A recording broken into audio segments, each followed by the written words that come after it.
અઠવાડિયાનું જે અનુમાન છે 25 જૂનથી 2 જુલાઈ, 2 જુલાઈથી 9 જુલાઈ, 9 જુલાઈથી 16 જુલાઈ અને ત્યારબાદ 16 જુલાઈથી 23 જુલાઈનું આ જે અનુમાન છે તેની અંદર જેટલો લીલો રંગ ઘાટો જોવા મળશે, જે રીતે આપ અહીંયા આગળ જોશો કે અહીંયા લીલો રંગ જે છે તે 2 જુલાઈ સુધીનો છે દક્ષિણ ગુજરાત અને દક્ષિણ સૌરાષ્ટ્રના કેટલાક વિસ્તારોમાં. આ જે આખું ચિત્ર અહીંયા જોવા મળી રહ્યું છે તેનો મતલબ સ્પષ્ટ છે કે આ વિસ્તારોની અંદર સારો એવો વરસાદ જોવા મળશે. પરંતુ સૌથી વધારે મહત્વની વાત કે જ્યારે સારો વરસાદ થશે એ હશે 2 જુલાઈથી લઈને 9 જુલાઈ સુધીનો, કે જ્યારે મોટાભાગનું ગુજરાત જે છે, કચ્છનો થોડો વિસ્તાર આપણે બાકાત કરી દઈએ તો મોટાભાગના ગુજરાતમાં વરસાદ જોવા મળી રહ્યો છે.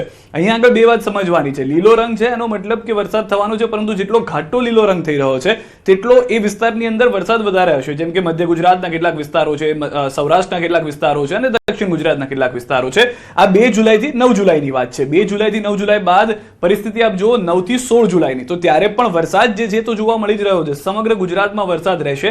કચ્છમાં હજી પણ થોડી ત્યાં આગળ બની શકે છે કે વરસાદની શક્યતાઓ ઓછી દેખાડવામાં આવી રહી છે અત્યારના, પરંતુ સમગ્ર ગુજરાતમાં 9 જુલાઈથી લઈને 16 જુલાઈ સુધી પણ વરસાદ જોવા મળશે અને ત્યારબાદ આખું ગુજરાત જે છે તે 16 થી 23 જુલાઈમાં વરસાદમાં જોવા મળી શકે છે. પરંતુ અહીંયા આગળ જે ઘાટો લીલો રંગ હતો કે જે આપણે 2 જુલાઈથી 16 જુલાઈની વચ્ચે 2 અઠવાડિયામાં જોયો હતો તે અહીંયા આગળ ઓછો થઈ જાય છે. આ બધાની વચ્ચે થોડી જે ચિંતાની વાત એ છે કે જે સામાન્ય રીતે વરસાદ થતો હોય છે તેનાથી ઓછો વરસાદ થઈ શકે છે, જે થયો પણ ખરી. એક રીતે અહીંયા આગળ ફરી વખત આપને દેખાડીશ કે જે 4 અઠવાડિયાનું અલગ અલગ પ્રોજેક્શન છે તે પ્રમાણે 25 જૂનથી 2 જુલાઈમાં જેટલો આપ કેસરીયો રંગ અથવા તો પીળો રંગ જોઈ રહ્યા છો તેનો મતલબ એટલો છે કે જે સામાન્ય રીતે વરસાદ થતો હોય છે તેનાથી ઓછો વરસાદ થશે. વરસાદ થશે, વરસાદ નહીં થાય એવું નથી, પરંતુ જે સામાન્ય વરસાદ થતો હોય છે, જે અપેક્ષા પ્રમાણેનો 100% વરસાદ આપણે જેને કહેતા હોઈએ છીએ, સામાન્ય રીતે એટલા વિસ્તારમાં થાય એનાથી ઓછો થતો જોવા ગુજરાતમાં મળી રહ્યો છે 25 જૂનથી 2 જુલાઈ દરમિયાન.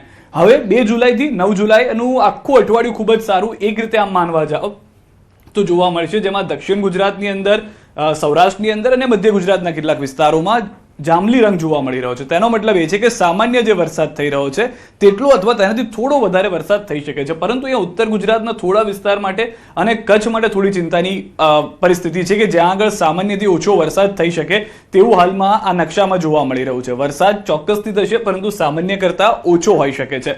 ત્યારબાદ 2 જુલાઈથી 9 જુલાઈની વાત કર્યા બાદ 9 જુલાઈથી 16 જુલાઈની જો વાત કરીએ તો અહીંયા પણ આપ જોશો તો જાંબલી રંગ જે છે તે દક્ષિણ સૌરાષ્ટ્રના વિસ્તારો, સૌરાષ્ટ્રના વિસ્તારો અને દક્ષિણ ગુજરાતના વિસ્તારો, થોડા ઘણા મધ્ય ગુજરાત સુધીના, અમદાવાદ અને વડોદરા સુધીના વિસ્તારોમાં જોવા મળી રહ્યો છે. પરંતુ ત્યારબાદનો જે વિસ્તાર છે એટલે કે ઉત્તર ગુજરાતનો વિસ્તાર અને કચ્છનો વિસ્તાર કે જ્યાં આગળ કોઈ પણ જાતનું રંગ એટલો જોવા નથી મળતો, તેનો મતલબ એ છે કે વરસાદ થશે પરંતુ એ પણ સામાન્ય કરતા ઓછો હશે. અને ત્યારબાદ ફરી એક વખત જે આપણે આગળની સ્લાઇડમાં જોયું, આગળના નકશાઓમાં જોયું તે પ્રમાણે 16 થી 23 જુલાઈની અંદર આખા ગુજરાતની અંદર થોડો ઘણો જે જાંબલી રંગ જોવા મળી રહ્યો છે દક્ષિણ ગુજરાત પૂરતો સીમિત થઈ જાય છે. એનો મતલબ એ છે કે સામાન્ય વરસાદ જે છે તે દક્ષિણ ગુજરાત પૂરતો જોવા મળી શકે છે, પરંતુ ત્યારબાદ જે સમગ્ર ગુજરાતની જો વાત કરીએ 16 જુલાઈથી 23 જુલાઈમાં તો સામાન્ય કરતા ઓછો વરસાદ થશે. જુલાઈ આખો મહિનો વરસાદ લઈને ચોક્કસથી આવશે, તેમાં કોઈ બેમત નથી. ખેડૂતોએ તે વિચારવાનું નથી કે વરસાદ નહીં થાય, પરંતુ સામાન્યથી ઓછો વરસાદ સંધ્યા જોવા મળી શકે છે.